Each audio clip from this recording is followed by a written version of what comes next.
जय श्री राधे, जय श्री कृष्ण। मंदिर श्री बंसी वाले महात्मा यूट्यूब चैनल अम्बाला शहर की ओर से हम आप सभी भक्तों का हार्दिक अभिनंदन करते हैं। श्रीमद् भागवत महापुराण महात्म्य के अध्याय 3 तक की कथा को आप हमारे चैनल पर सुन चुके हैं, तो अब हम आपको सुनाने जा रहे हैं श्रीमद् भागवत महापुराण के अध्याय 4 के महात्म्य की परम पावन कथा, जो कि इस प्रकार है। बोल श्री राधा कृष्ण भगवान की जय। बोल श्रीमद् भागवत महापुराण की जय। अब श्रीमद् भागवत महात्म्य चौथा अध्याय, जिसका प्रसंग है आत्मदेव ब्राह्मण सहित धुंधली और धुंधकारी एवं गोकर्ण की कथा। सूत जी कहने लगे, हे शौनकादिक, जब सब वैष्णव और ऋषि मुनि श्रीमद् भागवत सप्ताह पारायण की कथा सुनकर ध्यान मग्न हो गए, उस समय पीतांबर धारी, करधनी, मुकुट, कुंडल तथा रतन जटित आभूषणों से युक्त मस्तक पर केसर का तिलक लगाए भगवान श्री कृष्ण मुरली मनोहर ने त्रिभंगी छवि धारण कर उद्धव आदि सखाओं को संग ले उस श्रीमद् भागवत कथा ज्ञान यज्ञ में जाकर सबको अपने दर्शन देकर कृतार्थ कर दिया। उस कथामृत को कानों द्वारा सुनकर भक्त जनों के हृदय में जो श्यामल मूर्ति निवास कर रही थी, वह सब साकार रूप धारण कर नेत्रों के आगे आ गई। तब उन भगवान श्री कृष्ण चंद्र जी का दर्शन करके सभी लोग अपने को धन्य मानने लगे। उस समय सबने विधि पूर्वक भगवान श्री कृष्ण जी का पूजन करके उन्हें साष्टांग प्रणाम किया। उस आनंद को देखकर नारद जी ने सनत कुमार जी से कहा, हे भगवान, आपने जो कथा कही उसे जिसने सुना उसी ने मुक्ति का पद पा लिया। इससे अब इसका महात्म्य भी कहने की कृपा करें। श्री सनत कुमार जी कहने लगे, हे देवऋषि नारद, कलयुग के जो महापापी मनुष्य हैं, वे भी श्रीमद् भागवत के इस सप्ताह यज्ञ के सुनने से पवित्र होकर मुक्ति का पद पा लेंगे। इस संबंध में हम तुमको एक प्राचीन कथा सुनाते हैं, उसे श्रद्धा भावना से सुनो। दक्षिण दिशा में एक तुंगभद्रा नाम की नदी है। उसी नदी के किनारे एक गांव में आत्मदेव नामक एक विद्वान, तेजस्वी और बड़ा धर्मात्मा ब्राह्मण रहता था। उसकी पत्नी का नाम धुंधली था। वह अपने पति को बहुत दुख देती थी, किंतु वह ज्ञानी ब्राह्मण इसे ईश्वर की इच्छा समझकर उससे कुछ भी नहीं कहता था। वृद्धा अवस्था तक जब उस ब्राह्मण के कोई पुत्र नहीं हुआ, तब उसने पुत्र की प्राप्ति के लिए व्रत तथा नियम रखने प्रारंभ कर दिए और ब्राह्मणों को बहुत से दान दिए। इतने पर भी जब उसकी अभिलाषा पूरी न हुई, तब वह एक दिन निराश होकर देह त्यागने की इच्छा से घर से निकलकर जंगल में पहुंचा। वहां दोपहर में प्यास से व्याकुल हो वह एक सरोवर पर गया और जल पीकर बैठा बैठा सोच करने लगा। उसी समय हरि इच्छा से एक महात्मा वहां आए। आत्मदेव ने उनके तेज को देखकर बड़े आदर से उन्हें बैठाया। उस समय उस महात्मा ने आत्मदेव को शोक में डूबा हुआ देखकर पूछा, हे ब्राह्मण, तुम इतने चिंतित क्यों हो रहे हो? यह सुनते ही वह ब्राह्मण नेत्रों में जल भरकर बोला, हे महाराज, मैंने पूर्व जन्म में कोई ऐसे पाप किए थे जिसके कारण इस जन्म में मुझे संतान की प्राप्ति नहीं हुई है। इसलिए मैं यहाँ अपने प्राण त्याग करने के लिए आया हूँ। संसार में जिसके संतान ना हो, उसके धन, संपत्ति तथा वंश को धिक्कार है। मैं ऐसा अभागा हूँ कि मेरी गौ भी बांझ है और जिस वृक्ष को मैं लगाता हूँ वह भी फल नहीं देता है तथा बाजार से लाए हुए फल भी तुरंत सूख जाते हैं। इतना कहकर वह ब्राह्मण जोर जोर से रोने लगा। उसको रोता हुआ देखकर महात्मा ने कहा, हे ब्राह्मण, तुम निराश मत हो, मैं तेरे दुख को दूर करने का अभी विचार करता हूँ। यह कहकर उस महात्मा ने ब्राह्मण की कर्म रेखा देखी और विचार करके कहा कि हे ब्राह्मण, तेरे भाग्य में 7 जन्म तक कोई संतान नहीं है, अतः तू व्यर्थ में रो रो कर अपने प्राण मत गंवा। संसार में दुख के सिवाय सुख किसी को नहीं मिलता और कलयुग में पुत्र होने से किसी को सुख प्राप्त नहीं होता तथा कलयुग में पुत्र माता पिता की सेवा नहीं करते। इसलिए हे ब्राह्मण, तू पुत्र प्राप्ति की इच्छा छोड़कर भगवान श्री नारायण जी के चरणों में अपने मन को लगा दे। इसी से तुझे परम सुख की प्राप्ति होगी। महात्मा के ऐसे वचन सुनकर विप्र ने कहा, हे महाराज, इस समय तो मुझे पुत्र के सिवाय और कुछ नहीं चाहिए। आप कृपा कर मुझे एक पुत्र दे दीजिए, नहीं तो मैं अभी आपके सामने अपने प्राण त्याग दूंगा। महात्मा ने आत्मदेव ब्राह्मण की जब यह दशा देखी तो उसने पुनः कहा, हे विप्र, राजा चित्रकेतु ने संतान की उत्पत्ति के लिए 10,000 विवाह किए थे, फिर भी उनको पुत्र की प्राप्ति नहीं हुई। जिन लोगों के भाग्य में नहीं होता उनका प्रयत्न निष्फल हो जाता है। ऐसा विचार कर तुझे पुत्र प्राप्ति की कामना त्याग देनी चाहिए।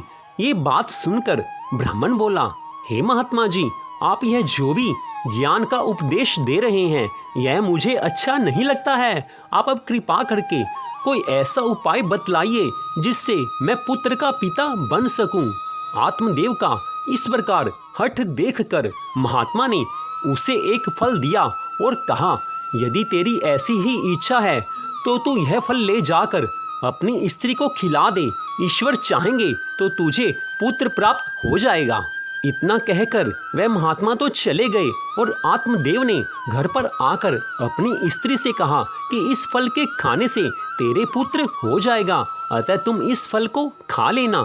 इस प्रकार स्त्री को समझाकर जब आत्मदेव घर से बाहर चले गए तब कुछ देर बाद ही उसकी पत्नी धुंधली की एक सहेली उसके घर आई। तब धुंधली ने उससे कहा कि हे सखी, मेरे पति ने पुत्र प्राप्ति के लिए यह फल कहीं से लाकर मुझे दिया है, परंतु मैं गर्भ रहने के डर से इसे खाना नहीं चाहती हूँ, क्योंकि गर्भवती स्त्री को अनेकों कष्ट हो जाते हैं।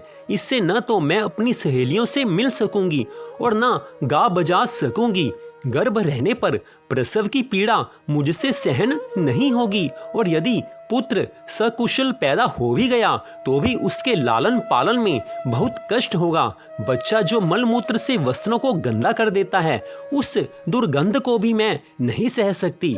इन कष्टों को सहने से तो बांझ या विधवा रहना ही अच्छा है, क्योंकि उन्हें गर्भ का कष्ट नहीं सहना पड़ता। इस तरह की अनेकों बातें अपनी सहेली से कही और उस फल को कहीं छिपाकर पति से झूठ मूठ ही कह दिया कि वह फल मैंने खा लिया है। कुछ दिनों के बाद जब उस धुंधले की बहन उसके घर आई तो उसे उदास देखकर पूछने लगी कि हे बहन, क्या कारण है जो इन दिनों तुम इतनी सुस्त और दुबली हो रही हो।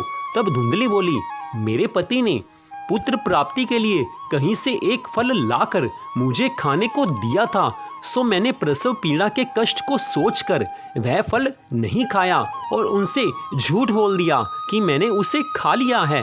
अब मैं सोचती हूँ कि अपने पति को क्या उत्तर दूंगी, इसी सोच में सदा डूबी रहती हूँ। धुंधले की इस बात को सुनकर उसकी बहन बोली, हे बहन, तू कुछ चिंता मत कर, मेरे 1 मास का गर्भ है, सो तू अपने पति से कह देना कि मैं गर्भवती हो गई हूँ। जब मेरे गर्भ से लड़का होगा तब मैं उस लड़के को तुझे दे दूंगी।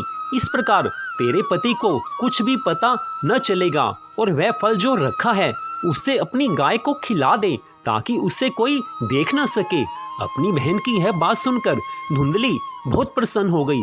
उसने अपनी बहन को पति से छिपाकर अपने घर में ही रख लिया। जब उसकी बहन के पुत्र हुआ तो धुंधली ने पति से कह दिया कि मेरे पुत्र हुआ है। आत्मदेव ब्राह्मण यह सुनकर बहुत प्रसन्न हुआ और ब्राह्मणों तथा याचकों को बहुत सा दान दिया। उधर दूसरे ही दिन धुंधली ने पति से कहा कि मेरे दूध नहीं उतरता है। मेरी बहन के आज से 6 मास पहले एक बालक हुआ था, वह पैदा होते ही मृत्यु को प्राप्त हो गया, परंतु उसके स्तनों में बहुत दूध है। इससे वह यहाँ रहकर मेरे लड़के को अपना दूध पिलाती रहे तो अच्छा है। आत्मदेव ब्राह्मण ने स्त्री को स्वीकृति दे दी। तब धुंधली की बहन वहां प्रकट रूप में रहकर उस लड़के को दूध पिलाकर उसका लालन पालन करने लगी। ब्राह्मण ने अपने पुत्र का नाम धुंधकारी रखा। उधर दूसरी ओर उसकी पत्नी ने जिस गाय को वह फल खाने को दिया था वह गाय भी गर्भवती हो गई और उस गाय ने भी एक मनुष्य रूपी बालक को जन्म दिया। उस बालक के दोनों कान गौ माता की तरह थे और शेष सब शरीर मनुष्यों जैसा था। उसे देखकर आत्मदेव ब्राह्मण को बड़ी प्रसन्नता हुई और उसका नाम गोकर्ण रखकर अपने पुत्र के समान मानकर बड़े लाड से उसको पालने लगा। जब दोनों बालक बड़े हुए तब गोकर्ण तो पढ़ लिख कर बहुत विद्वान और धर्माचारी हुआ, परंतु धुंधकारी, महामूर्ख, अधर्मी तथा नीच निकला। वह जुआ खेलने, चोरी करने और अन्य बुरे कर्म करने लगा। वैश्यागमन में जब उसने घर का सब धन समाप्त कर दिया, तब एक दिन वह अपने माता पिता को पीटकर घर के सब कपड़े तथा बर्तन ले गया और उन्हें बेचकर सारा धन वैश्या को दे आया। अपने पुत्र की यह दशा देखकर आत्मदेव ब्राह्मण दुखी होकर रोने लगा। उस समय आत्मदेव को दुखी देखकर गोकर्ण बोला, हे पिता, संसार में दुख के अतिरिक्त सुख किसी को नहीं मिलता। आप चिंता त्याग दीजिए, क्योंकि इस जगत में राजा, प्रजा, धनी, निर्धन जितने भी मनुष्य हैं, उन सबको कोई ना कोई दुख लगा हुआ है। सुख तो केवल उसी मनुष्य को मिलता है जिसने माया मोह से मन हटाकर भगवान श्री कृष्ण जी के चरणों में मन को लगा दिया है। अतः आप भी स्त्री पुत्र के मोह को त्याग कर भगवान का भजन कीजिए, तभी आपको वास्तविक सुख की प्राप्ति होगी। गोकर्ण की यह बात सुनकर आत्मदेव ब्राह्मण को कुछ ज्ञान हुआ। तब उसने गोकर्ण से कहा कि हे पुत्र, तुमने बड़ी अच्छी सम्मति दी है, परंतु मैं ज्ञान प्राप्त किए बिना वन में जाकर क्या करूंगा? अतः मेरे कल्याण का कोई उपाय तुम मुझे बताओ। यह सुनकर गोकर्ण ने कहा, हे पिता, आप अपने मन को माया मोह से हटाकर भगवान के चरणों में लगाइए और अकेले वन में जाकर भगवान का चिंतन करिए, भगवान के नामों का जाप करिए।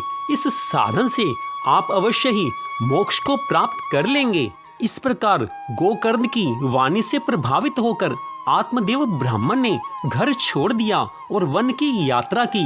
यद्यपि उसकी आयु उस समय 60 वर्ष की हो चुकी थी, फिर भी बुद्धि में पूरी दृढ़ता थी। वहां रात दिन भगवान की सेवा पूजा करने से और नियम पूर्वक श्रीमद् भागवत महापुराण के दशम स्कंद का पाठ करने से उसने अपना शरीर त्याग कर भगवान श्री कृष्ण चंद्र जी को प्राप्त कर लिया।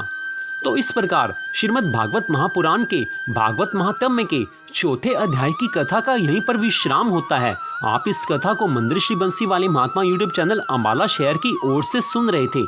आपसे निवेदन है कि इस कथा को आप आगे शेयर करें ताकि और भक्त भी इस कथा का लाभ उठा सके। इस कथा को सुनने के लिए आपका हार्दिक धन्यवाद। भगवान श्री राधा कृष्ण जी की कृपा सदा आप सब पर, आपके परिवार पर बनी रहे। इसी मंगल कामना के साथ जय श्री राधा रानी सरकार की, जय श्री कृष्ण भगवान जी की, जय श्रीमद् भागवत महापुराण की। जय जय श्री राधे, जय जय श्री राधे, जय जय श्री राधे श्याम।